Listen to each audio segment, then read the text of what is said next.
सलामी, हाथ नीचे।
विजय विश्व तिरंगा प्यारा, झंडा ऊंचा रहे हमारा। इसके पश्चात मार्च पास्ट के लिए सभी विद्यालय तैयार हैं। परेड सावधान, परेड दाएं मुड़ेगा, दाएं मुड़, परेड सामने से तेज चलेगा, तेज चल।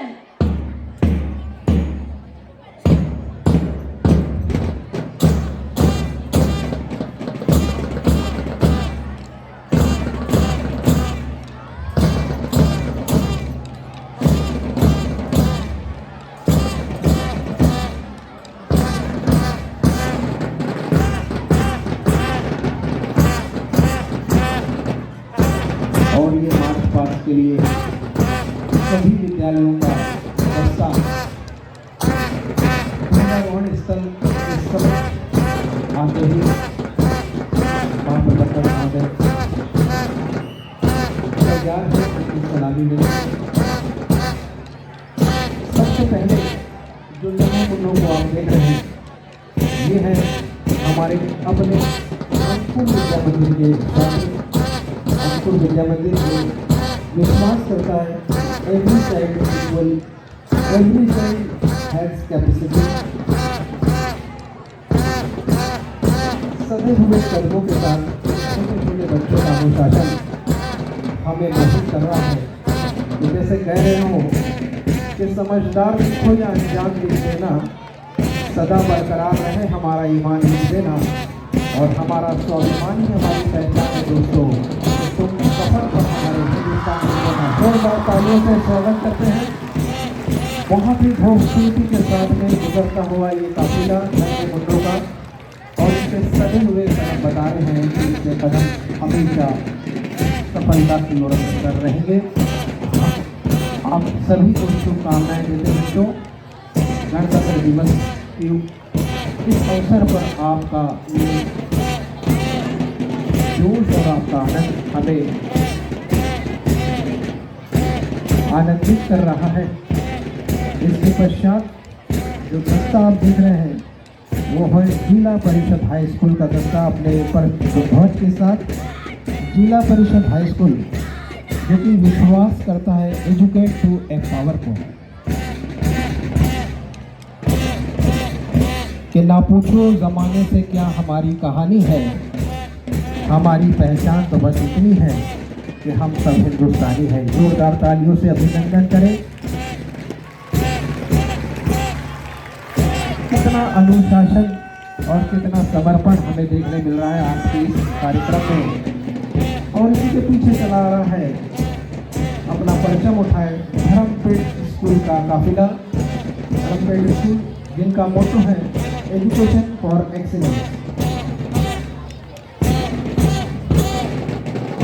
तो मैं कि ये नफरत बुरी है, न पालो इसे, दिलों में नफरत है निकालो इसे। न तेरा है न मेरा है, न इसका न उसका, ये वतन सबका है, संभालो इसे। जोरदार तालियों से अभिनंदन करें इस काफिले का।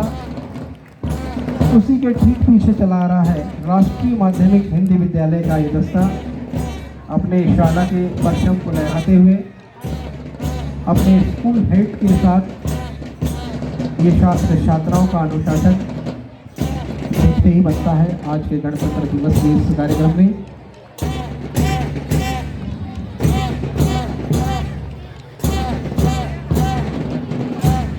कि चलो फिर से वो नज़ारा याद कर लें, शहीदों के दिलों में थी उज्ज्वला याद कर लें, और जिसमें बहकर आज़ादी पहुंची थी किनारे पर, देशभक्ति के खून की वो धारा याद कर लें।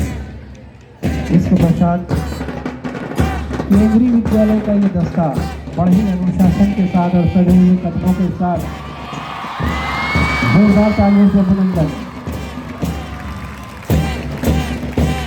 केंद्रीय विद्यालय जिसका मोटो है रक्षा तथा अर्धसैनिक बलों के कार्मिकों एवं केंद्र सरकार के स्थानांतरित कर्मचारियों के बच्चों के लिए शिक्षा का उत्कृष्ट शिखर तक पहुँचाना और विद्यार्थियों में राष्ट्रीय एकता और भारतीयता की भावना विकसित करना।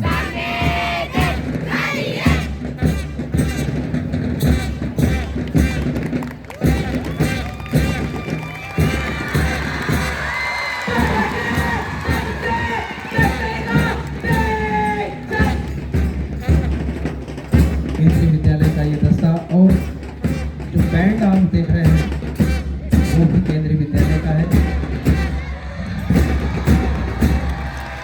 डॉक्टर आस्था रोटेले स्पोर्ट्स टीचर और मिसेस शिखा नागर जी ने जो म्यूजिक टीचर है, ये पूरे बच्चों को प्रशिक्षित किया है। उनका अभिनंदन करते हैं इस अवसर पर।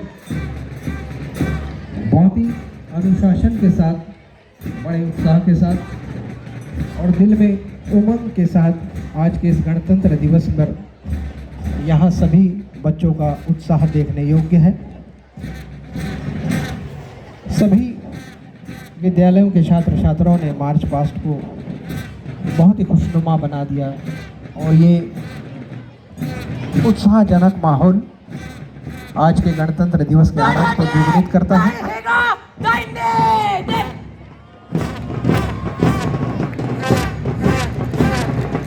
महाप्रबंधक महोदय ये सलामी स्वीकार करते हुए जोरदार तालियां बजे।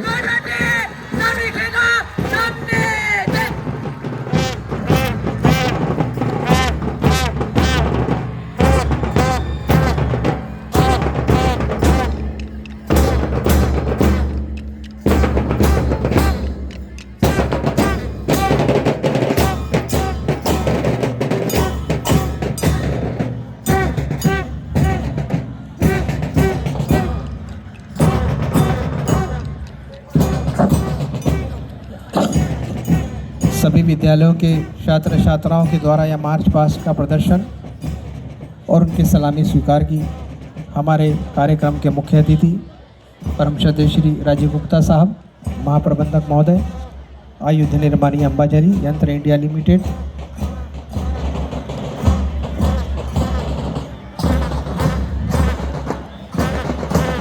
जोरदार तालियों से सभी छात्र छात्राओं का अभिनंदन और विशेष अभिनंदन इनके टीचर्स का, इनके अभिभावकों का।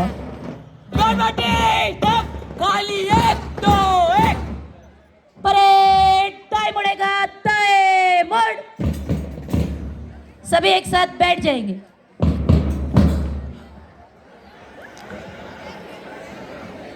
डॉक्टर आशा रोटेला जी, स्पोर्ट्स टीचर केवी, ने इस पूरी गतिविधियों का संचालन किया, उनका धन्यवाद करते हैं। धन्यवाद सर।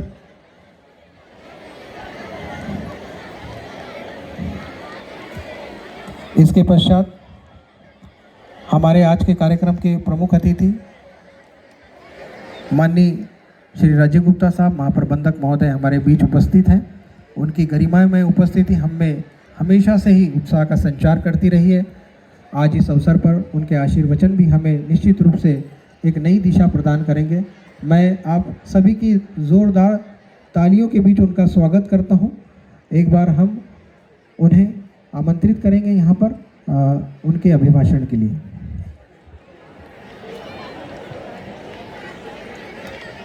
नमस्कार, शुभ प्रभात। येथे उपस्थित बंधूंनो आणि भगिनींनो आणि मुलांनो आणि सर्व अधिकारीगण आणि सर्व कर्मचारीगण, तसेच येथे उपस्थित सर्वांना माझा नमस्कार, शुभ सकाळ। आज आम्ही 74वा प्रजासत्ताक दिवसाच्या शुभ प्रसंगी एकत्र आलो आहोत। मी आपणा सर्वांचे हार्दिक शुभेच्छा करतो। आज ही के दिन सन 1950 में हमारा संविधान लागू हुआ था तथा हम इस विश्व मंच पर एक संपूर्ण प्रभुत्व संपन्न राष्ट्र के रूप में उभर कर सामने आए थे। तो आज के दिन मैं उन तमाम स्वतंत्रता संग्राम सेनानी, महापुरुष, क्रांतिकारी, जिनके योगदान से आज़ादी के पहले भी और आज़ादी के बाद भी आज जो हम यह सुनहरे दिन में जो गणतंत्र दिवस मना रहे हैं, यह सब उन्हीं का त्याग, उन्हीं का बलिदान है। उन सभी को मैं नमन करता हूँ। साथियों, आप अगर याद करें, आप लोग, बहुत लोग इसके साक्षी भी होंगे कि जब यहाँ पर लास्ट जो स्पोर्ट कॉम्प्लेक्स अंबाझरी में गणतंत्र दिवस मनाया गया था, उस समय हम 100% रक्षा मंत्रालय केंद्रीय कर्मचारी के रूप में थे। परंतु 1 अक्टूबर 2021 से निगमीकरण के बाद में हमारा अस्तित्व परिवर्तन हुआ और हम यंत्र इंडिया लिमिटेड की एक प्रमुख इकाई के रूप में स्थापित हुए हैं। चुनौतियां बहुत सारी रही हैं और हम लोगों ने इन चुनौतियों को बखूबी समझा, उनका आकलन किया और मुझे यह बताते हुए बहुत खुशी है, बहुत फख्र महसूस होता है कि आप सभी की कर्तव्य परायणता, आप सभी की कार्यनिष्ठा और जो एक संकल्प, एकजुटता का लेते हुए जो हम आगे बढ़ते चले, उसका परिणाम ये रहा कि जहां विगत वर्ष मतलब लास्ट फाइनेंशियल ईयर 2021-22 का, जिसमें 6 महीने हम लोग बिफोर कॉरपोरेशन के पहले थे और 6 महीने का टाइम निगमीकरण के बाद का था, उसमें हम लोगों का लक्ष्य, हम लोगों ने 425 करोड़ का प्राप्त किया था। पर आज के दिन हम लोग लगभग 570 करोड़ का लक्ष्य प्राप्त कर चुके हैं। इसके साथ ही मार्च 2023 तक जो हमारा लक्ष्य है, लगभग 1000 करोड़ का हमको प्राप्त करना है। यह बताते हुए भी बहुत खुशी है कि अगले साल मतलब फाइनेंशियल ईयर 2023-24 के लिए भी लगभग हमको 1000 करोड़ का लक्ष्य प्राप्त हो चुका है। उसके कॉन्ट्रैक्ट हमने साइन कर चुके हैं। मुझे उम्मीद है कि 2023-24 में हम 1200 करोड़ का लक्ष्य प्राप्त करके ही रहेंगे। यह जो भी परिणाम हमको मिल रहे हैं, जो भी चीज़ें हमारे सामने आ रही है, यह सभी एक सामूहिक प्रयास से संभव हो पाया है। उसमें हर एक कर्मचारी, हर एक कामगार भाई, हर एक अधिकारी वर्ग, हमारे जो कॉन्ट्रैक्टर भाई हैं, हमारे वेंडर्स हैं, सभी की भागीदारी बराबर रूप से रही है। तो हमको इस चीज़ को बनाए रखना है। अगर हम देखें और अपनी उपलब्धियों की बात करें, पिछले वर्ष में जो हमने प्राप्त की है, तो मुझे यह बताते हुए बहुत उल्लास महसूस होता है कि अंबाझरी फैक्ट्री ने first time export direct order प्राप्त किया लगभग 43 करोड़ का, जो हमको मार्च तक कंप्लीट करना है। इसके साथ ही अगले साल के लिए भी लगभग 70 करोड़ का ऑर्डर हमारे पास में आ चुका है, एक्सपोर्ट ऑर्डर जो हम डायरेक्ट सप्लाई करेंगे। सिविल ट्रेड में भी बहुत क्वांटम जंप हुई है, जहां पर हमारा आंकड़ा 3 या 4 करोड़ के पास में रहा करता था, वहां पर लगभग 25 करोड़ के पास हम लोग पहुंच चुके हैं। तो यह हमारे एक तरफ जो बुक पोजीशन है, ऑर्डर पोजीशन है, यह हमारी बढ़ती जा रही है। तो निश्चित रूप से जो आगे आने वाला समय है हमारे लिए बहुत ही उज्जवल, बहुत ही स्वर्णकारी होने वाला है। मुझे विश्वास है कि सही समय पर, सही क्वालिटी से, सही मात्रा में, सही कास्ट पर डिलीवर कर ही हम जो भी हमारे कस्टमर्स हैं, जो भी हमारे ग्राहक हैं, उनका हम कॉन्फिडेंस जीत सकते हैं। और ये जो ऑर्डर्स हैं ये मल्टीप्लाई होंगे, रिपीटेड होंगे।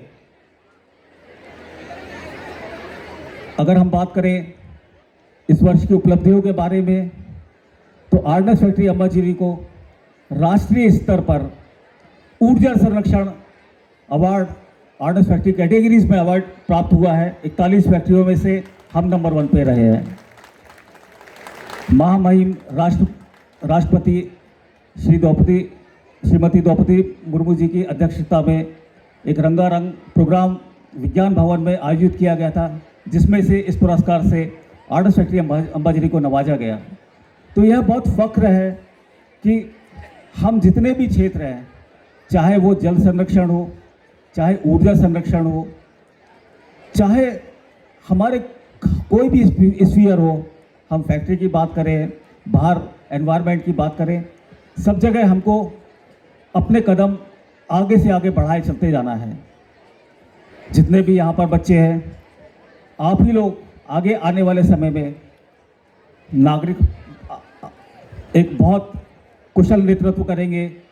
एक जो उभरता हुआ भारत, आत्मनिर्भर भारत हम लोगों के सामने निकल कर आ रहा है।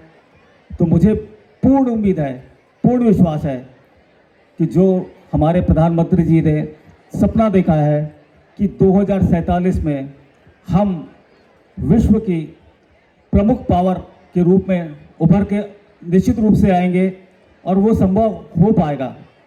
लगातार हमको प्रयास करते हुए चलते रहना है। उसी तरह से पिछले वर्षों में हम लोगों ने खास तौर पर जो पिनाका के वेरिएंट्स हैं अलग अलग, चाहे वो एनहेंस वर्जन हो, डीपी आईसीएम वर्जन हो, गाइडेड पिनाका हो, सबका सफलपूर्वक परीक्षण किया। और हर एक कसौटी पर हमारे उत्पाद खरे उतरे हैं। वहीं पर जो गवर्नमेंट ने पॉलिसी बनाई है आत्मनिर्भर भारत की तरफ अग्रसर होने के लिए, तो उसी के तहत बहुत से ऐसे आइटम्स हैं जो अलग अलग DPSUs, चाहे वो HAL हो या हम लोगों की मिल वाली फैक्ट्रीज हो, जो ये आयात करती थी, इंपोर्ट करती थी, उनको रोका गया है। वो हम लोगों के लिए अपॉर्चुनिटी बनी है। बहुत से ऐसे प्रोडक्ट हैं, जैसे इंजन फैक्ट्री आवड़ी में, जैसा आप जानते हो कि टैंक इंजन होता है, उसके जो डिलीवरी वाल्व होते हैं, यह लगातार आज तक कोई उसको इस्टेब्लिश नहीं कर पाया था। हमारे यहाँ पे टूल रूम अनुभाग में वहाँ के डिविजनल अफसर और उनकी टीम के नेतृत्व में उसको बनाया, उसका ट्रायल लिया है, और जो रिजल्ट्स मिले हैं बहुत ही एनकरेजिंग है। और निश्चित रूप से आगे आने वाले 3-4 मंथ में हम उसको दावे के साथ कह सकते हैं कि यह हमने डेवलप कर लिया। उसी तरह पर स्वीडन से FFV 84 एम्यूनिशन के बहुत से आइटम, फ्यूज या और भी हार्डवेयर कंपोनेंट्स से जो इंपोर्ट होते थे, उसको भी हम लोगों ने इंडियनाइज कर लिया है। ट्रायल एवोल्यूशन फेज चल रहा है। जैसे ही मार्च तक इसके कंप्लीट होने की उम्मीद है, और हमें पूरी आशा है कि जो भी उत्पाद हमारे कामगार भाइयों, की मेहनत से, उनकी दक्षता से, उनकी स्किलनेस से बनाए गए हैं, 100% ये कसौटी पर खरे उतरेंगे। आज इस समय में मैं हमारे कामगार भाई श्री राहुल रानोलकर जी ने जो मेरे को एक बहुत अच्छा सजेशन दिया, वो मैं आपके साथ में शेयर करूंगा और हम चाहेंगे कि हम उसको निर्माणी में तथा अन्य एरिया में भी इम्प्लीमेंट करने की अपना पूरा जोर लगाएंगे। उन्होंने जो सजेशन दिया है वह है एम्प्लॉइज इनोवेशन स्कीम। मतलब हर एक, चाहे वो छोटा से छोटा कर्मचारीगण हो, कामगार भाई हो या कोई भी कॉन्ट्रैक्टर लेबर हो, जहाँ पर भी काम करता है, जिस तरह से अपनी कठिनाइयाँ महसूस करता है, बहुत सारे आइडियाज़ दिमाग में आते रहते हैं। बहुत जगह पे लगता है कि इसको हम ऐसा कर सके या इसमें यह चेंज कर लें या मेरी ये प्रॉब्लम्स हैं उसका कुछ निदान हो सके, तो उसमें हमारी प्रोडक्टिविटी इंप्रूव हो सकती है। जो रिडक्शंस होते हैं उसको कम कर सकते हैं। जो एक एनवायरनमेंट है उसको हम ज़्यादा हेल्दी बना सकते हैं। जो संरक्षा के मापदंड है उसको और अच्छी तरीके से हम आगे पूरा कर सकते हैं। उसी के तहत इन्होंने जो एम्प्लॉइज इनोवेशन स्कीम का प्रारूप दिया है उसको मैं आज के दिवस पर घोषणा करता हूं कि हम इसे अपनी फैक्ट्री में इम्प्लीमेंट करेंगे, शुरू करेंगे। इसके स्कीम के जो ऑब्जेक्टिव मुख्य रूप से है कि यह सभी के लिए इक्वल अपॉर्चुनिटीज़ है, जिसमें हर एम्प्लॉइज पार्टिसिपेट कर सकता है। कॉन्ट्रैक्टर, वर्कर, कैजुअल लेबर्स, हमारे वेंडर्स, वो भी इसमें पार्टिसिपेट कर सकते हैं। जो भी आइडियाज़ आते रहते हैं, चाहे वो किसी भी रूप में हो, एम्प्लॉइज इनोवेशन बॉक्स रखे जाएंगे। उसके अंदर सजेशन, जो भी इनका स्कीम होगा, जो प्रारूप होगा, एक फॉर्मेट है, उसमें डालना होगा। अलग अलग लेवल पर कमेटीज़ रहेगी जो इम्प्लीमेंटेबल रहेगी, जिसमें हमको दिखाई पड़ता है कि हमको इसमें 3 से 5 साल के अंदर में करने से पेबैक मिल सकता है, उसको हम इम्प्लीमेंट करेंगे। और इसके साथ ही साथ इसमें हमारे जितने भी स्टेक होल्डर्स हैं, चाहे हमारे एम्प्लॉइज़ हो, हमारे कॉन्ट्रैक्टर लेबर्स हो, हमारे वेंडर्स हो, सबका पार्टिसिपेशन रहेगा। क्योंकि हमको अब ये मानकर चलना है कि आर्नेस्ट फैक्ट्री अंबाझरी हम सबकी है और सभी के प्रयास से जो भी हम अपना लक्ष्य को मल्टीप्लाई कर सकते हैं। अगर जैसा आप जानते हो कि रस्साकशी का खेल होता है, उसमें दोनों तरफ से रस्सा खींचा जाता है। वस्तुतः जीत किसी की नहीं होती है, दोनों ही टीमें गिरती हैं, जीतने वाला भी गिरता है, हारने वाला भी गिरता है। तो हमको रस्साकशी वाले मोड में ना लेते हुए हमको एक डायरेक्शन में चलना है। तभी हम जितने भी स्टेक होल्डर हैं उसमें सबका योगदान रहेगा, तभी हम अपने लक्ष्य को प्राप्त कर सकेंगे। लक्ष्य आगे हमारे साथ में बहुत बड़े हैं। पिनाका की बात करें, जैसा आप सभी जानते हैं कि हर जगह आजकल मिसाइल का, रॉकेट का ज़माना है। अभी रिसेंटली द्रास में जो हाई एल्टीट्यूड ट्रायल्स हुआ था, वहाँ पर भी जो रेजिमेंट्स थी, पिनाका रेजिमेंट्स, उनका भी मानना यह था कि आर्टिलरी गन की तुलना में अगर हमारे पास पे ज़्यादा रॉकेट्स हो तो हम एनिमीज़ को बहुत अच्छी तरह से काउंटर कर सकते हैं और अच्छी तरह से इसको यूटिलाइज कर सकते हैं। मोबिलिटी बहुत अच्छी बनी रहती है। तो उसी के क्षेत्र में हमको लगभग जो अगले साल के लिए टारगेट मिला है वो डबल है। जहां पर हम लोग 10 सेट बनाते थे, अब हमको 22 सेट का टारगेट मिला हुआ है।